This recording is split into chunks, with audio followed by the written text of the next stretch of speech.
A person's greatness is shaped long before success becomes visible to the world. It begins silently, in the private space of thought, where beliefs are formed and decisions are born. History repeatedly proves that extraordinary lives are not accidents, but reflections of disciplined thinking. Every meaningful achievement starts as an idea, quietly nurtured before it ever becomes reality. Many successful people understood this truth early in their lives. They learned that thoughts are not harmless dreams, but powerful forces that guide actions. When a person consistently thinks in terms of growth, solutions, and possibility, their behavior slowly aligns with those thoughts, creating opportunities where none seemed to exist before. Yet despite knowing this, countless people struggle year after year. They work hard, hope for change, and still remain stuck in the same place. This raises an important question. If thinking truly shapes destiny, why do so many fail to move forward? The answer lies not in effort alone, but in how a person sees themselves.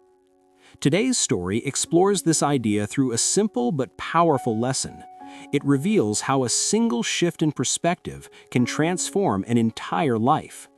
Along the way, the story also invites you to observe how language, meaning, and mindset connect, helping you improve not only your understanding of English, but also your understanding of life. In a crowded railway station filled with constant movement and noise, there lived a beggar.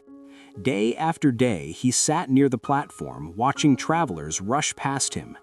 His survival depended entirely on the small coins people dropped into his open hand as they waited for their trains. He had repeated the same routine for years. He never questioned it, never imagined anything different. In his mind, this was simply who he was. A beggar waits, a beggar asks, a beggar survives on what others decide to give. One morning, as trains arrived and departed in their usual rhythm, the beggar noticed a man stepping onto the platform. The man wore a sharp suit and carried himself with confidence. Everything about him suggested success, control, and wealth. The beggar's thoughts immediately responded. "This man must be rich," he told himself. "People like him always have money. If I ask him, surely he will give me more than the others." Filled with expectation, the beggar approached and held out his hand. Instead of reaching for his wallet, the businessman stopped and looked directly at him. His gaze was calm, not unkind, but deeply observant. Then he asked a question the beggar had never heard before. "Do you always take from others? Have you ever given something to anyone?" The beggar froze. His mind struggled to process the words. After a moment, he answered honestly, "Sir, I am just a beggar. I live by asking. I have nothing to give." The businessman nodded slightly and replied with quiet certainty, "If you believe you have nothing to give, then you also have no right to ask. I believe in exchange. If you can offer something, I can offer something in return. Without exchange, nothing has value." Without another word, the businessman boarded his train and disappeared on the platform. His hand still extended, his mind unsettled. The noise of the station faded as the words repeated themselves inside his head. That night, sleep refused to come. The beggar lay awake, staring into the darkness, replaying the encounter again and again. The man had not insulted him, yet the truth felt sharp. For the first time, the beggar questioned the identity he had accepted for so long. Why should anyone give me something if I offer nothing, he wondered.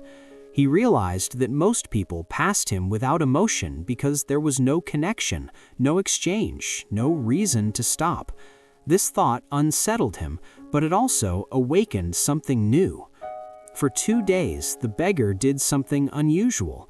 He stopped asking for money. Instead, he sat quietly, observing people and thinking deeply. His old habits felt uncomfortable now, as if they no longer fit the thoughts growing inside his mind. On the 3rd day, while sitting near the tracks, he noticed wildflowers growing between the stones. Their colors stood out against the gray surroundings. In that moment, a simple idea formed, gentle but powerful. What if I offer something first, he thought. What if I give instead of only taking? Carefully, he picked a small bunch of flowers and returned to his spot. When someone placed a coin in his hand, he smiled and offered them a flower. To his surprise, people accepted them gladly. Some smiled, some thanked him. The exchange felt real. Over the following days, something remarkable happened. More people stopped, more coins appeared in his hand. He noticed a clear pattern. When he had flowers, people gave generously. When he ran out, they walked past again. The lesson became undeniable. People value exchange. People respond to meaning. One afternoon, as he offered flowers, he saw the businessman again, seated by a train window. His heart raced. He approached with confidence and spoke clearly. "Sir, today I have something to give you. If you give me money, I will give you flowers." The businessman smiled and accepted the exchange. "You understand now," he said. "You are no longer just a beggar. You have learned to think like a businessman."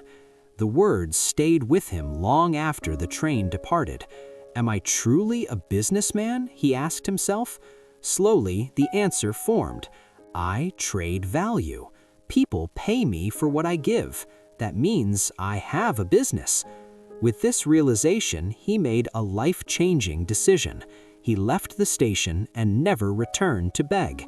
Months later, he stood in the same place, not as a beggar, but as a successful flower merchant. When the two men met again, they shook hands as equals. The lesson was complete. We receive only when we give, and when our thoughts change, our lives follow. If this story moved you, let it remind you that greatness begins with how you see yourself. Believe differently, think differently, and your future will respond. If you enjoyed this story, please like the video, subscribe to the channel, and share your thoughts in the comments. Your support helps more learners discover inspiring English stories.